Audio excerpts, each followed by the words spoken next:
కూటమి ప్రభుత్వం ఇచ్చిన ఒక్క హామీ కూడా నెరవేర్చలేదని మాజీ మంత్రి కాకాని గోవర్ధన్ రెడ్డి అన్నారు.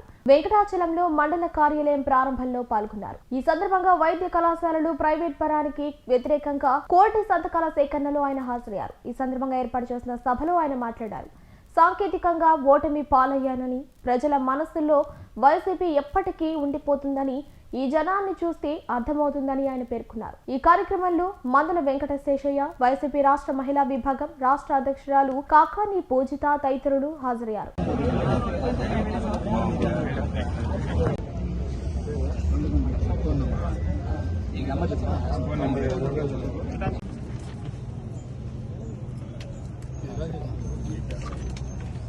బహుశా నాకు అనిపించింది, మనం ఎన్నికల్లో ఓటమి పాలమే తప్ప ప్రజల హృదయాల్లో ఏనాడు ఓడిపోలేదు అని చెప్పి ఈ రోజు ఏర్పాటు చేసినటువంటి ఈ కార్యక్రమాన్ని చూస్తే స్పష్టంగా అధికారం లేనప్పుడు సాధారణంగా బయటకు రావాలంటేనే కాస్త సంకోచించేటువంటి నేపథ్యంలో జగనన్న సైనికుల్లాగా వైఎస్ఆర్ కాంగ్రెస్ పార్టీ జెండాను భుజాన వేసుకుని మేము దేనికైనా సిద్ధంగా ఉంటాం, రేపు రాబోయేటువంటి ఎన్నికల్లో మరలా జగన్మోహన్ రెడ్డి గారిని ముఖ్యమంత్రిని చేసుకుంటామనేటువంటి ఒక స్పష్టమైనటువంటి సంకేతాలు ఇచ్చినటువంటి మీ అందరికీ నా హృదయపూర్వకమైనటువంటి ధన్యవాదాలు తెలియజేస్తాను. అందరికీ తెలిసినటువంటి విషయం, ఈరోజు కూటమి ప్రభుత్వం అధికారంలోకి వచ్చింది. చంద్రబాబు నాయుడు ముఖ్యమంత్రి అయ్యాడు. చంద్రబాబు నాయుడు ముఖ్యమంత్రి అయితే అందరం అనుకున్నాం జగన్మోహన్ రెడ్డి గారు ఇచ్చిన దానికన్నా కూడా చంద్రబాబు నాయుడు ఎక్కువగా ఇస్తారు అని చెప్పి.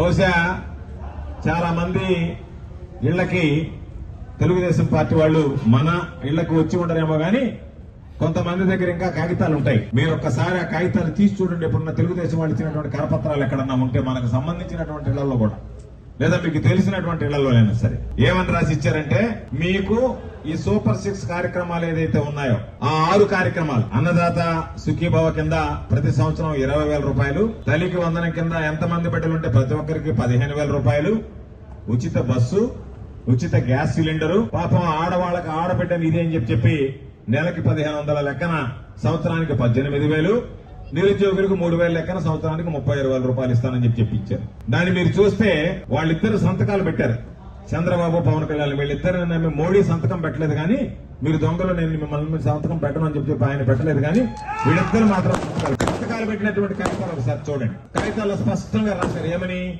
ఈ కార్యక్రమాలన్నీ జూన్ 2024 నుండి ప్రారంభమవుతాయంటే, జూన్ 2024 ఎందుకు చెప్పారంటే జూన్ 4వ తేదీ కౌంటింగ్ అయిపోతుంది. కౌంటింగ్ అయిన వెంటనే ఇస్తామనడానికి జూన్ 2024 నుంచే ఈ కార్యక్రమాలన్నీ కూడా ప్రారంభిస్తామని చెప్పారు. దాదాపుగా 1.5 సంవత్సరం గడిచిపోయింది. మొన్న ఏదో కొంతమందికి తల్లికి వందనం అని 15,000 వేసాడు, మొదటి సంవత్సరం ఎగ్గొట్టాడు. జూన్ 2024 నుంచి ఇవ్వలేదు, మాట తప్పాడు. ఉచిత సిలిండర్ అన్నాడు, కొంతమందికి ఇచ్చాడు, కొంతమందికి ఇవ్వలేదు, మాట తప్పాడు. ఉచిత బస్సు అన్నాడు, మొన్న ఏదో ప్రారంభించాడు. ఉన్నటువంటి బస్సులను సర్దుబాటు చేసేటువంటి పరిస్థితి ఏర్పడింది తప్ప కొత్త బస్సులు తీసుకొచ్చేటువంటి పరిస్థితి కనిపించడం లేదు. పాప మగవాళ్ళు అయితే ఆడవాళ్ళ బస్సు అంటే పారిపోయేటువంటి పరిస్థితి ఏర్పడింది. అయ్యా ఎక్కితే దోసేస్తారు మమ్మల్ని అని చెప్పాను. ఆడవాళ్ళు అయితే పాపం కుట్లాడుకుంటున్నారు. ఆ కండక్టర్ అయితే ఒక అయ్యా మమ్మల్ని చంపలేకపోతే ఈ పని బస్సులు ఎక్కువ లేకుండా వీళ్ళని తీసుకొస్తే మమ్మల్ని చచ్చిపోతున్నాం మేము అని చెప్పారు. ఆమెను తూగులను తీసి ఈ రోజు పిల్లలకు సంబంధించినటువంటి దాంట్లో 15,000 ప్రతి ఒక్కరికి వేస్తానన్నాడు. తీరా చూస్తే కొంతమందికి 8,000, కొంతమందికి 10,000, కొంతమందికి అసలు లేదు.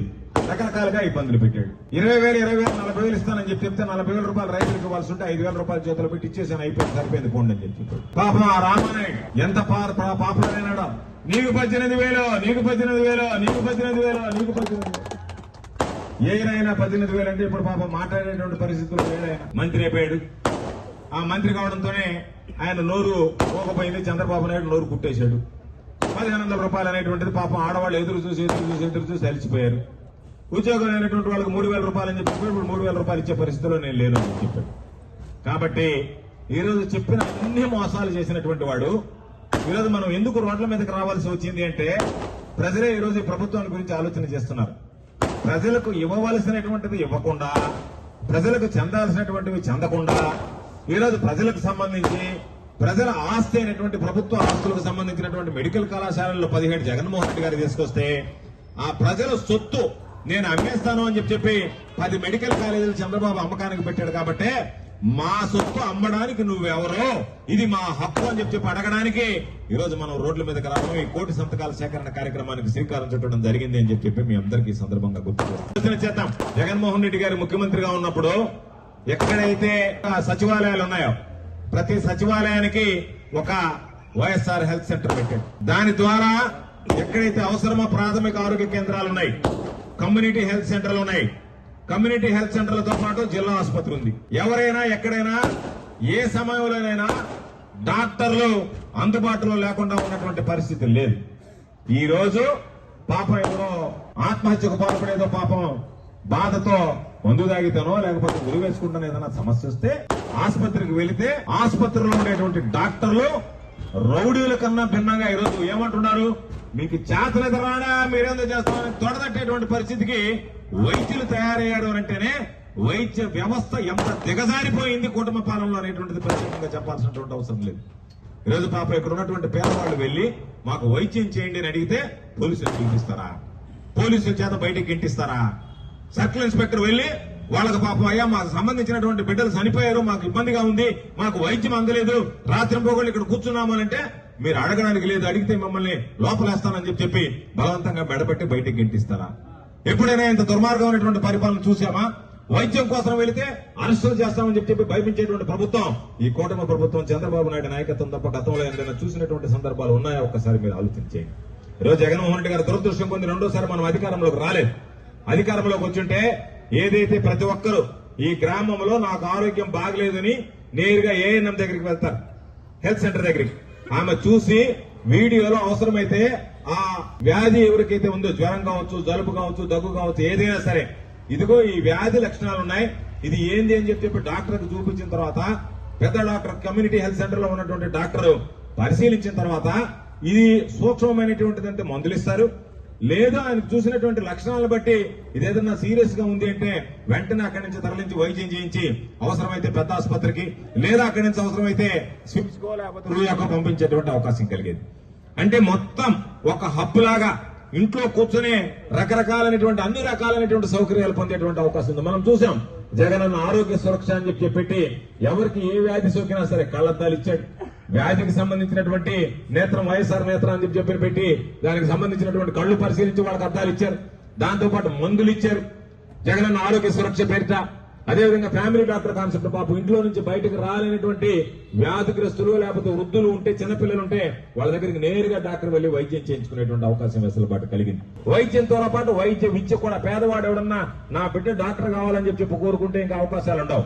కారణం ఏమిటి అంటే చంద్రబాబు నాయుడు 17 మెడికల్ కళాశాలలు జగన్మోహన్ రెడ్డి గారు తీసుకొస్తే 7 పూర్తయితే 5లో అడ్మిషన్లు ప్రారంభమైతే మిగతా 10 వివిధ దశల్లో పురోగతిలో ఉంటే వాటిని వేటిని కూడా పట్టించుకోకుండా ఈ రోజు 10 మెడికల్ కాలేజీలు నేను అమ్మేశానని చెప్పాడు. వేల కోట్ల రూపాయలు విలువైనటువంటి ప్రజల ఆస్తి, మన ఆస్తి. ఎకరా ఎంతకి ఇచ్చాడు తెలుసా చంద్రబాబు? 100 రూపాయలకి ఇచ్చాడు. 850 ఎకరాలు జగన్మోహన్ రెడ్డి గారు సమీకరిస్తే వేల కోట్ల రూపాయలైనటువంటి భూముల్ని 100 రూపాయలంటే మొత్తం భూముల్ని 85,000 రూపాయలకు టోకుని అమ్మి పారేశాడు. అంటే అర్థమైంది, పైకేమో 85,000 రూపాయలకి అమ్మాడు, లోపల ఏదన్నా కావాలంటే తన కమిషన్లు తీసుకున్నాడు. అంటే నాకు ప్రజా ప్రయోజనాలు పట్టావు, నాకు అధికారం ఇచ్చారు కాబట్టి నేను నా స్వార్థ ప్రయోజనాల కోసం నా సంపాదన ధ్యేయంగా ఆలోచన చేస్తాను తప్ప ప్రజల ఆలోచన నాకు అవసరం లేదు, ప్రజల అభివృద్ధి నాకు పట్టదు, ప్రజల సంక్షేమాన్ని నేను పట్టించుకోను అన్నట్టుగా ఈ రోజు వ్యవహరించేటువంటి కార్యక్రమం జరుగుతుంది. కాబట్టి 1,000 సంతకాల కార్యక్రమానికి శ్రీకారం చుట్టాం. అందులో భాగంగా ఈ రోజు వెంకటాచలం మండల కేంద్రంలో ఇప్పటికే సర్వేపల్లిలో దీన్ని లాంఛనంగా ప్రారంభించాం. ఈ రోజు వెంకటాచలం మండల కేంద్రంలో కొనసాగించాలనేటువంటి ఆలోచనతో ఆ కార్యక్రమానికి అందరం కూడా కలిసి రావడం జరిగింది. దానిలో మీరు అందరూ కూడా పాల్గొన్నారు. దీని మీద నేను అందరినీ కోరుకునేది, మీరు సంతకం పెట్టి వెళ్ళిపోకుండా మీ అందరికీ కూడా పాంప్లెట్ ఇవ్వడం జరుగుతుంది. ప్రజా వైద్యం ప్రజల హక్కు అని చెప్పి అందరూ భాగస్వాములు కండి. చదువుకున్నటువంటి వాళ్ళు చదివి చదువుకోలేనటువంటి వాళ్ళకి తెలియజెప్పండి. దీని మీద అన్ని రకాలైనటువంటి జగన్మోహన్ రెడ్డి గారు ముఖ్యమంత్రిగా ఉన్నప్పుడు ఎన్ని రకాలైనటువంటి సేవలు అందించాడు, ఎన్ని రకాలుగా వైద్యాన్ని నిలబెట్టాడు, ఎన్ని